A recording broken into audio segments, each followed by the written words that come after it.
Ọmọlára Adéníkẹ́ Àníkẹ́ ọ̀rẹ́ Tọ́pẹ́ ó tún jọpẹ́ lọ́wọ́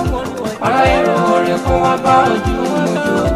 ìwọ lọ lọ́pẹ́ because it's your birthday.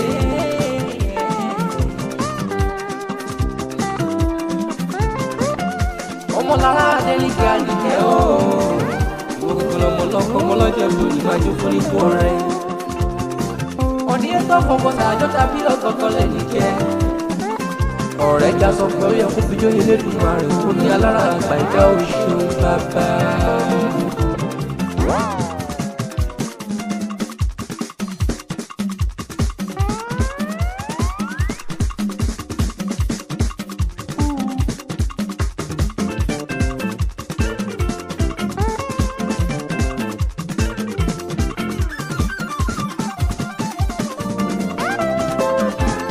Adéníkẹ́ Àníkẹ́ ọlọ́jọ́ ìbí òní mo kí ọ dáadáa Ọmọlára ijó rẹ̀ dàjẹ́ ká jọjọ́ káfíìn fún bá mi alára àgbà ìdá akọ̀wọ̀n wọn títí wá dá àkókò yìí oore ọ̀fẹ́ Ọlọ́run lókè ni má gbọ́ ènìyàn ti pọ̀ tó kó dá ọ sí ọwọ́ lẹ́jọ́ ṣọdún èṣí tí wọ́n dẹ̀ sí mọ́ ó tún wá fi kún ọdún rẹ̀ lónìí ọlọ́pẹ́ náà dá Àníkẹ́ ìwọ mani lọ́mọ lọ́jọ́ ìbí òní Ọmọlára happy birthday to you. Ọmọlára Adéníkẹ́ Àníkẹ́ ọ̀rẹ́ Tọ́pẹ́ ó tún jọpẹ́ lọ́wọ́ para èrò rẹ̀ fún wá bá ojú mojú ìwọ lọ lọ́pẹ́ because it's your birthday.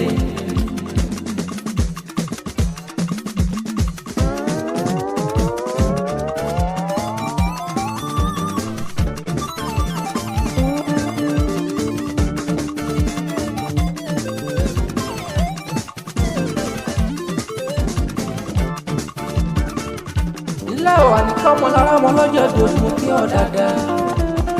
wà dágbọ́ wà dókòó nípa ọkọ̀ ọjọ́ bí olùṣàṣemọ́ lọ́lọ́ nínú ọ̀rẹ́ wà ṣọ́pọ̀ lọ́pọ̀ dùn láyé ìrówó ọ̀la àfilé rẹ̀ ṣe ibùgbé ọmọ Olódùmarè olùrìkú ọmọ wà ní báwọn fọdélé ìṣàṣemọ́ wọn ní iwájú lọ́pẹ́ bíi ti ìrẹsì Ọmọlára wájú náà ni mo sì máa lọ ájò lọ wá wá kéré ogun padà sílé oníràjò tó ṣáájú lọ́lọ́ ní fún ọ̀rẹ́ ọmọ lọ́jọ́ ìbò ní Àníkẹ́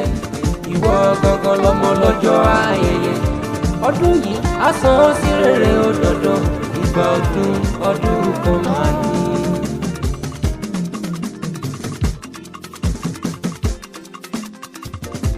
Ọmọlára Àníkẹ́ ọmọ onílù Ìwó olódò ọba ọmọ Àtẹnigbọlá ọmọ Àtẹnigbọrẹ.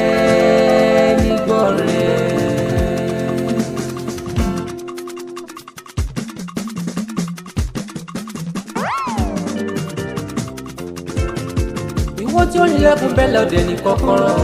ìbẹ̀rù ẹ̀wọ̀n lọ fún ìwé bàbá tó bí lọ́mọ ni. Ìwọ tó dídẹ̀ rẹ̀ gbé ẹnu rẹ̀ takùn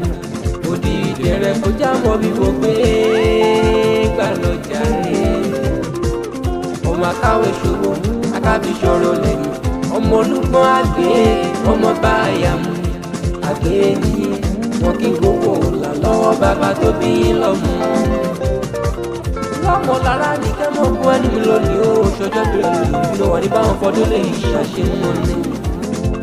sọ pé ìgbà ọdún kan máa ní.